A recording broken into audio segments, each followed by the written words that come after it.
Seja bem-vindo a mais esse módulo. Esse módulo nós vamos desenvolver um conceito bem importante em termos de modelagem, que são os blocos de confiabilidade. Nós podemos ter basicamente três tipos de blocos de confiabilidade. Nós podemos ter um tipo de ligação em série, muito parecido com o que a gente vê lá em física, no ensino médio, ligações em série, paralelo, de capacitores, de resistores, enfim. Muito parecido mesmo, até do ponto de vista matemático é parecido. Então a nossa em série podemos ter a nossa ligação em paralelo. Uma terceira, que eu diria, seria a mista, uma espécie de série paralelo. O nosso sistema, que pode ser os nossos equipamentos, uma instalação inteira, uma frota ou mesmo um veículo, nós podemos considerar então que cada conjunto de componentes eles vão ter um arranjo que venha a ser em série ou em paralelo e misto. No caso de um avião, por exemplo, o avião possui centenas de redundâncias. Essas redundâncias são ligações do tipo paralelo, para se ter uma ideia. Já sistemas elétricos, principalmente a parte de baixa tensão, já chegando nas residências, nós poderíamos considerar como se fosse um sistema em série. Exemplo, se um transformador do poste que está ligado à carga do meu apartamento, nele, se ele estourar, por exemplo, eu fico sem luz. Isso é um tipo de ligação em série. Evidentemente que nós vamos considerar isso nos nossos modelos de confiabilidade e a partir deles fazer a predição das falhas no tempo. Então deve ser considerado. Imagina uma outra situação imagina que eu seja uma plataforma de petróleo na área de produção de petróleo, exploração e produção, e aí num certo determinado sistema de bombeamento eu posso ter apenas uma bomba, eu posso ter duas bombas, aí essas duas bombas elas fazem o trabalho de uma, aí eu trabalho em curvas características de operação para elas fazerem o mesmo serviço. Ou eu posso ter três, imagina que duas ficam funcionando e uma fica em stand-by. Ou seria melhor, do ponto de vista de confiabilidade, colocar as três funcionando com uma carga menor. Então, enfim, esses tipos de arranjos são arranjos do tipo série paralelo, que de acordo que eu monto esse sistema com esses tipos de configurações, eu vou ter um determinado valor quantitativo de confiabilidade no tempo. E se eu tenho a confiabilidade necessariamente no tempo, eu tenho outros parâmetros, como, por exemplo, a curva de falhas, ou eu posso testar as distribuições de probabilidade. Do ponto de vista matemático, então eu posso ter a ligação em série. Imagina que eu tenho aqui um sistema de N componentes, né? Estou chamando de I aqui, então I1, I2, I3, I pode assumir valores, né? Igual a 1, sistema, 2, na verdade componentes, né? 3, 4, enfim, depende muito do meu processo. Neste caso, eu teria um sistema do tipo série, como ele está ligado aqui. Ó. Série, se eu pegar o diagrama de blocos, que é uma outra forma de representar, eu teria exatamente essa configuração, ou seja, um sistema ligado em série. Ou eu posso ter o produtório, aqui nesse caso aqui eu teria que multiplicar, né? Ou eu posso ter aqui o produtório de os arranjos. Neste caso, eu poderia ter algo em torno, imagina que eu tenho 3, né? Com I, por exemplo, indo de 1 até 3. Eu teria a seguinte situação, vamos colocar aqui, ó, eu tenho um sistema, eu tenho 2 sistemas, eu tenho 3 sistemas. Tá aqui, ó. O que nós mudamos de uma configuração para outra? Nós mudamos aqui, ó, sistema 1, sistema 2, sistema 3. Aqui mesma coisa, sistema 1, sistema 2, sistema 3. E um sistema misto poderia ser algo do tipo assim, ó. Então eu tenho um em série com esse daqui também e tem, por exemplo, aqui, ó, 2 em paralelo. Nessa primeira situação, aqui é o produtório, aqui é o produto, na verdade, dos 3, e aqui é o produtório. Para fazer esse produtório, eu tenho que ter a seguinte situação. Deixa eu abrir aqui um bloco de anotações. Depois eu volto para cá. Então tá aqui, ó. Então o meu sistema, quando eu ligo ele, então essa anotação que eu vou inserir aqui, ela serve para sistemas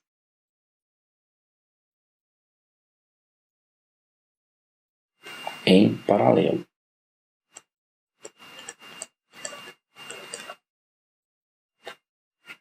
Então, meu sistema em paralelo ficaria: a confiabilidade do sistema seria, naquele meu caso, no slide anterior, eu tinha 1 menos, isso é fórmula, tá? 1 menos a confiabilidade do bloco 1, por isso que é produtório, ó. 1 menos a confiabilidade do bloco 2, 1 menos a confiabilidade do bloco 3. É assim que eu calculo, então, a confiabilidade de um sistema ligado em paralelo. Relembrando, se eu tivesse um sistema em série, então a confiabilidade de um sistema, nesse caso aqui em série, aí é bem simples. Eu simplesmente pego o valor e multiplico os 3.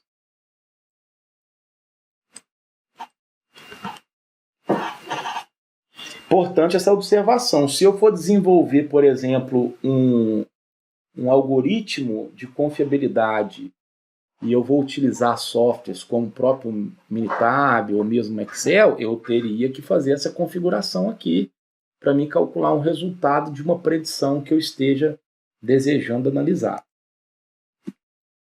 Voltando aqui, uma outra questão bem importante é a questão das simulações de Monte Carlo. Então, se eu pegar aquela configuração série ou paralela e utilizar esse recurso como simulação de Monte Carlo, através de ferramentas muito simples como essas que eu citei, que é o Excel e o Minitab, eu consigo fazer a predição de um sistema de confiabilidade, levando em conta essas configurações.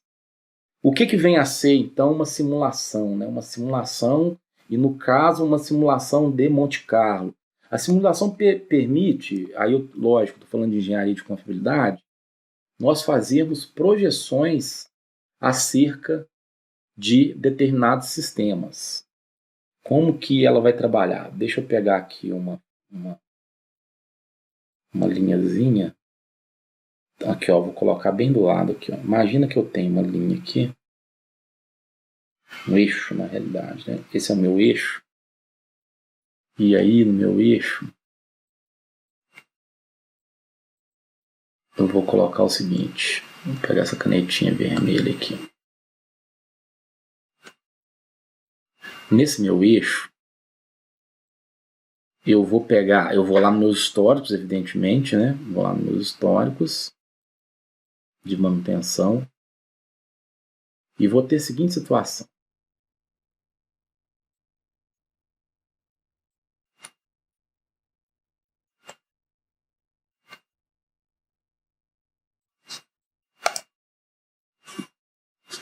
Quem vai me dizer isso são meus históricos. Eu tenho um ponto aqui de mínimo.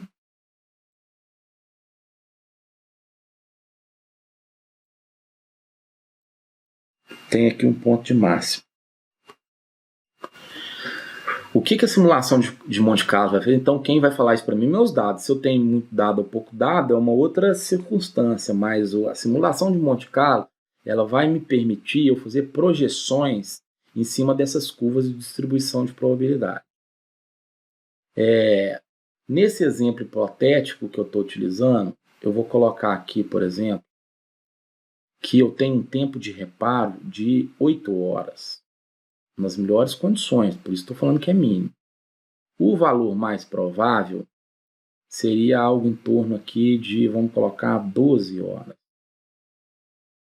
E o dia que dá um pau bem violento, sei lá, uma coisa que dá bem errado, uma coisa que trava, um rolamento que emperra, ou mesmo um diagnóstico não é realizado, eu tenho aqui 18 horas. Então, o meu tempo aqui está em horas. Ótimo. Esses valores eu tenho no meu histórico de manutenção, meu histórico de falhas. Se eu vou utilizar um simulador e ele vai precisar dessa curva, eu preciso falar para ele qual que é essa curva. Então, essa curva ela segue uma distribuição de probabilidade. Vamos imaginar que essa distribuição de probabilidade, que é a nossa PDF, ela seja uma distribuição do tipo log normal. Esse algoritmo, esse simulador de Monte Carlo, ele vai, quando ele for projetar, porque eu estou falando de futuro, quando ele for fazer a projeção de um valor, ele vai sortear um valor aleatoriamente. Mas não é qualquer valor. É um valor que segue uma distribuição log normal, que vai ter os mínimos aqui em 8, os valores mais prováveis em 12 e o valor mais provável em 8. Vamos supor que neste caso aqui, bem hipotético, ele sorteie para mim um valor aqui de 9 horas e meia. Usando números inteiros aqui. Então, 9,5 horas. Esse foi o valor do sorteio. Então, esse valor ele vai trazer para o que eu quiser. Lembrando que, se eu quisesse aqui calcular a disponibilidade física, matematicamente falando, disponibilidade física é igual ao MTBF sobre o MTBF mais o MTTR. Então, eu vou precisar de um valor de Monte Carlo aqui, simulado de MTBF. Vamos dizer que por esse mesmo procedimento aqui, o MTBF tenha dado, vamos colocar aqui, porque essa é a função, sei lá, 220 horas. O nosso MTTR, ele vai dar uma média, vamos pegar aqui, que na realidade é o valor do sorteio, deu 9,5. 9,5 mais 220. Então, o valor que a função vai nos retornar seria esse valor calculado de 220 sobre 9,5 mais 220. E é com essa DF aqui que eu vou o quê? Tomar decisões.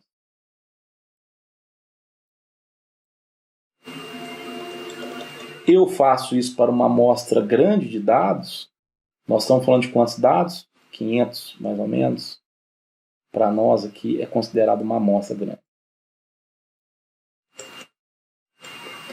Uma amostra de 500 pontos. O que eu fiz? Com um pequeno histórico, utilizando um simulador de Monte Carlo, que vai considerar modelos estocásticos, ou seja, modelo de probabilidade no tempo, eu vou estimar um tempo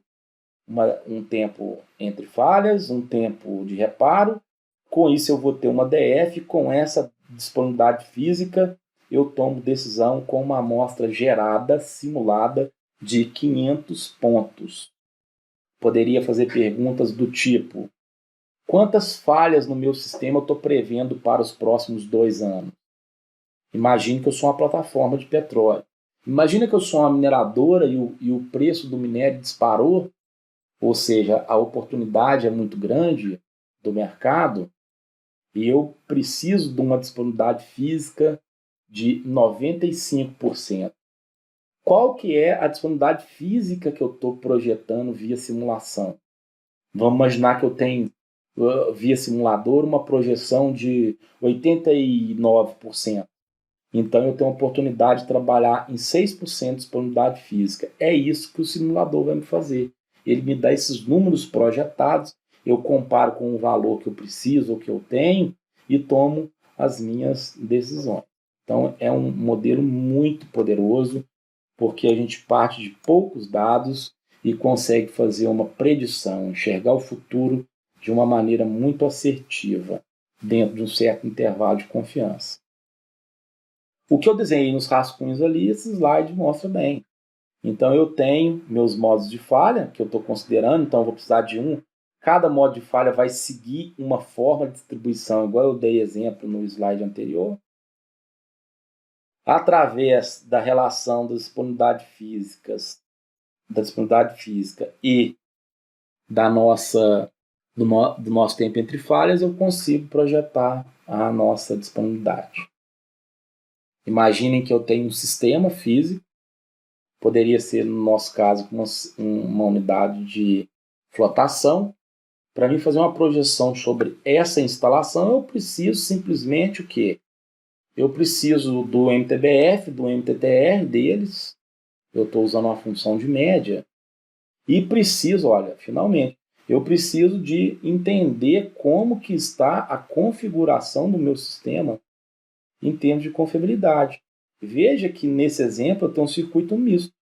Eu tenho aqui um equipamento em série com 2 equipamentos em paralelo, depois eu volto a ter um equipamento em série e depois eu volto a ter um equipamento em série. Imagine que nesse caso a pergunta da engenharia de confiabilidade nesse primeiro momento foi a seguinte, ó. Então a pergunta: qual